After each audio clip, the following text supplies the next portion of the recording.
ഇത് ചെയ്യാൻ നമുക്ക് ആരുടെ സഹായത്തിൻ്റെ ആവശ്യമില്ല. വെറുതെ ടെക്നീഷ്യനെ വിളിച്ച് കാശും കളയേണ്ട കാര്യമില്ല. നമുക്കൊരു സെമി ഓട്ടോമാറ്റിക് വാഷിംഗ് മെഷീൻ്റെ ലീക്കേജ് പ്രോബ്ലം എങ്ങനെ പരിഹരിക്കാം എന്ന് നോക്കാം.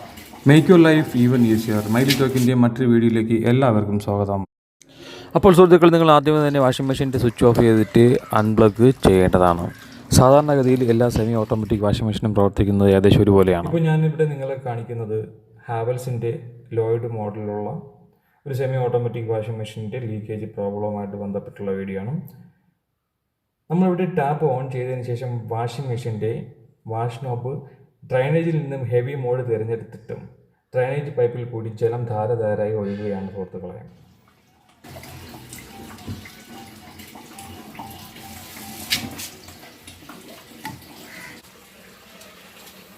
നമ്മുടെ വാഷിംഗ് മെഷീനിൽ ഈ ഡ്രൈനേജ് പൈപ്പ് കണക്ട് ചെയ്തിട്ടുള്ളത് ഇതിൻ്റെ പ്ലഞ്ചർ വാൾവിലാണ്.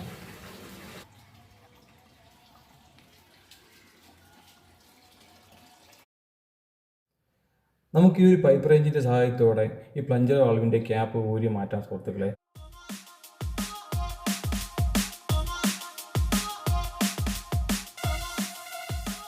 ഒപ്പം നമ്മുടെ ഈ നോബിലെ ചരട് കൂടി റിലീസ് ചെയ്യണമെന്ന കാര്യം കൂടി ഞാൻ നിങ്ങളെ പ്രത്യേകം ഓർമ്മിപ്പിക്കുന്നു. സുഹൃത്തുക്കളെ, നമ്മൾ ഇതിനെ റിലീസ് ചെയ്യുമ്പോഴത്തേക്ക് നമുക്കിവിടെ കാണാൻ വേണ്ടി കഴിയുന്നത് ഇതിനകത്തൊരു ബുഷും അതിനോടൊപ്പം തന്നെ ഒരു സ്പ്രിങ്ങിനെയുമാണ് നമുക്കിവിടെ കാണാൻ വേണ്ടിയിട്ട് കഴിയുന്നത്. ഇവ രണ്ടും ശരിയാവണ്ണം പ്രവർത്തിക്കുമ്പോഴത്തേക്കുമാണ് ഇവിടെ നമ്മൾ വാഷിംഗ് മോഡ് സെലക്ട് ചെയ്യുമ്പോഴത്തേക്കും ഡ്രെയിനേജ് സംഭവിക്കാതിരിക്കുന്നത്. അതേസമയം നമ്മൾ ഈ നോബിനെ ഡ്രെയിനേജ് മോഡിലേക്ക് തിരിച്ചു വയ്ക്കുമ്പോഴത്തേക്കും ഈ നോബിലെ ചരട് നമ്മുടെ സ്പ്രിങ്ങിനെ വലിച്ചങ്ങോട്ട് ഉയർത്തും. അങ്ങനെ ഉയർത്തുമ്പോഴത്തേക്കും നമ്മുടെ ഈ ബുഷിലേക്ക് വരുന്ന സ്പ്രിങ് ചുരുത്തിക്കൊണ്ടിരുന്ന ആ സമ്മർദ്ദം കുറയുകയും അതുവഴി നമ്മുടെ ജലം പുറത്തേക്ക് ഒഴുകുകയും ചെയ്താണ് അവിടെ ഡ്രെയിനേജ് സംഭവിക്കുന്നത്. എന്നാൽ ഇവിടെ അങ്ങനെ അല്ലാത്ത സാഹചര്യത്തിൽ ഡ്രെയിനേജ് സംഭവിക്കാനുള്ള കാരണങ്ങൾ പലതാണ്. അതിൽ ചിലത് ഞാനിവിടെ പറയാം. നമ്മുടെ പ്ലഞ്ചർ വാൾവിലെ അഴുക്ക് അല്ലെങ്കിൽ മറ്റു ഒബ്ജക്റ്റ് അതിനകത്ത് കടന്നു കൂടിയിട്ടുണ്ടെന്നുണ്ടെങ്കിൽ സേഫ്റ്റി പിന്നാകാം, നാണയമാകാം. ഇവ ഇല്ലെങ്കിൽ നമ്മുടെ പ്ലഞ്ചർ വാൾവിനകത്ത് കയറി ഇരിക്കുകയാണെന്നുണ്ടെങ്കിൽ നമ്മുടെ ബുഷ് ശരിയാവണ്ണം പ്രസ്സായി ഇരിക്കാനുള്ള സാധ്യത കുറവാണ്. അപ്പോഴത്തേക്കും നമ്മൾ ചെയ്യാനുള്ളത് ആദ്യത്തെ പ്രധാന കാര്യം നമ്മുടെ പ്ലഞ്ചർ വാൾവ് ഓപ്പൺ ചെയ്യുമ്പോഴത്തേക്ക് അതെല്ലാം നന്നായിട്ട് ക്ലീൻ ചെയ്യുക, നമ്മുടെ ബുഷെല്ലാം നന്നായിട്ട് ക്ലീൻ ചെയ്യുക എന്നുള്ളതാണ്. അതിനോടൊപ്പം തന്നെ നമ്മൾ ഓർക്കാനുള്ള പ്രധാനപ്പെട്ട മറ്റൊരു കാര്യമാണ് നമ്മുടെ ഈ പ്ലഞ്ചർ വാൾവിനകത്ത് ഉള്ള ഈ സ്പ്രിങ് വളരെ പ്രധാനപ്പെട്ട ഒരു സംഭവമാണ്. കാരണം ഈ സ്പ്രിങ് ചെന്ന് സമ്മർദ്ദം ചെലുത്തിയാണ് നമ്മുടെ ഈ ബുഷിനെ പ്രസ് ചെയ്ത് വെച്ചിട്ട് ഡ്രെയിനേജ് സംഭവിക്കാതിരിക്കാനുള്ള ജോലി നമ്മുടെ വാഷ് മോഡിൽ ഈ നോബിനെ നമ്മൾ വയ്ക്കുമ്പോഴത്തേക്കും ചെയ്യുന്നത്. അപ്പോൾ നമ്മൾ ചെയ്യാനുള്ളത് ഈ ബുഷിൻ്റെ ടെമ്പർ കുറവാണ് എന്നുണ്ടെങ്കിൽ മിക്കവാറും നിരന്തര ഉപയോഗം കാരണം ഇതിൻ്റെ ടെമ്പർ കുറവായിരിക്കും. അപ്പോൾ ഈ സ്പ്രിങ്ങിനെ നന്നായിട്ടൊന്ന് വലിച്ചിട്ട് ടെമ്പറൊക്കെ ഉണ്ടാക്കിയിട്ട് വേണം നമ്മുടെ ഈ പ്ലഞ്ചർ വാൾവിനകത്തേക്ക് നമ്മൾ റീസെറ്റ് ചെയ്യാനുള്ളത്.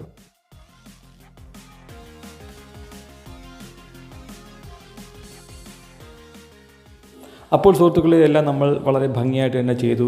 റീസെറ്റിംഗ് ഒക്കെ കഴിഞ്ഞു. ഇനി നമ്മൾ ചെയ്യാനുള്ളത് നമ്മളുടെ നോബ് നമ്മുടെ വാഷ് മോഡിലേക്ക് സെലക്ട് ചെയ്തതിന് ശേഷം വാഷിംഗ് മെഷീനിലേക്ക് വെള്ളം ഒഴിച്ച് അതിനുശേഷം ഈ നമ്മുടെ ഡ്രെയിനേജ് പൈപ്പിൽ കൂടി വെള്ളം വരുന്നുണ്ടോ ഇല്ലയോ എന്നുള്ള കാര്യം നോക്കുക എന്നുള്ളതാണ്. അപ്പോൾ സുഹൃത്തുക്കളെ, നമ്മുടെ ജോലിയെല്ലാം വളരെ ഭംഗിയായിട്ട് നമ്മൾ ചെയ്തിട്ടുണ്ട്. ആയതുകൊണ്ട് തന്നെ ഇപ്പോൾ ഇവിടെ ഡ്രെയിനേജ് ഒന്നും സംഭവിക്കുന്നില്ല. അപ്പോൾ സുഹൃത്തുക്കളെ, നിങ്ങൾക്ക് നിങ്ങളുടെ വീട്ടിലെ വാഷിംഗ് മെഷീനിൽ നിന്ന് ഇതുപോലെയുള്ള അനുഭവം ഉണ്ട് എന്നുണ്ടെന്നുണ്ടെങ്കിൽ നിങ്ങൾക്ക് ഇത് പരീക്ഷിക്കാവുന്നതാണ്. അപ്പോൾ മറ്റൊരു കാര്യം കൂടി ഞാൻ നിങ്ങളെ ഓർമ്മിപ്പിക്കുന്നു സുഹൃത്തുക്കളെ, നിങ്ങൾ ഇങ്ങനെയൊക്കെ ചെയ്തിട്ട് നിങ്ങളുടെ വീട്ടിലെ പ്രശ്നം പരിഹരിക്കാൻ വേണ്ടി നിങ്ങൾക്ക് കഴിയുന്നില്ല എന്നുണ്ടെന്നുണ്ടെങ്കിൽ ഒരുപക്ഷെ നിങ്ങളുടെ വീട്ടിലെ പ്ലഞ്ചർ വാൾവിൻ്റെ ബുഷ് കംപ്ലൈൻറ്റ് ആയതുകൊണ്ടായിരിക്കാം. അതല്ല എന്നുണ്ടെന്നുണ്ടെങ്കിൽ നിങ്ങളുടെ ആ മെക്കാനിക്സ് നന്നായിട്ട് വർക്കാതിരിക്കാൻ വേണ്ടിയിട്ട് നിങ്ങളുടെ പ്ലഞ്ചർ വാൾവ് തന്നെ റീപ്ലേസ് ചെയ്തുകൊണ്ട് നിങ്ങൾക്ക് ഒരുപക്ഷെ ഈ പ്രശ്നം പരിഹരിക്കേണ്ടതായിട്ട് വരും. അപ്പോൾ നമ്മുടെ വീഡിയോ ഇഷ്ടമായിട്ടുണ്ടെന്നുണ്ടെങ്കിൽ ലൈക്ക് ചെയ്യുക, സബ്സ്ക്രൈബ് ചെയ്യുക, കമൻറ്റ് ചെയ്യുക.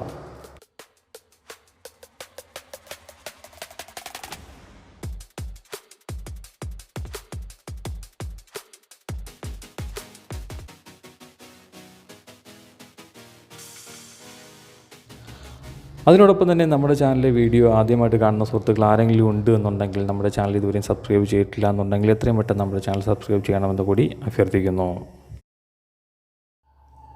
അപ്പോൾ make your life even easier. മറ്റൊരു വീഡിയോയുമായി മറ്റൊരു ദിവസം വീണ്ടും കാണാം. അതുവരേക്കും ബൈ.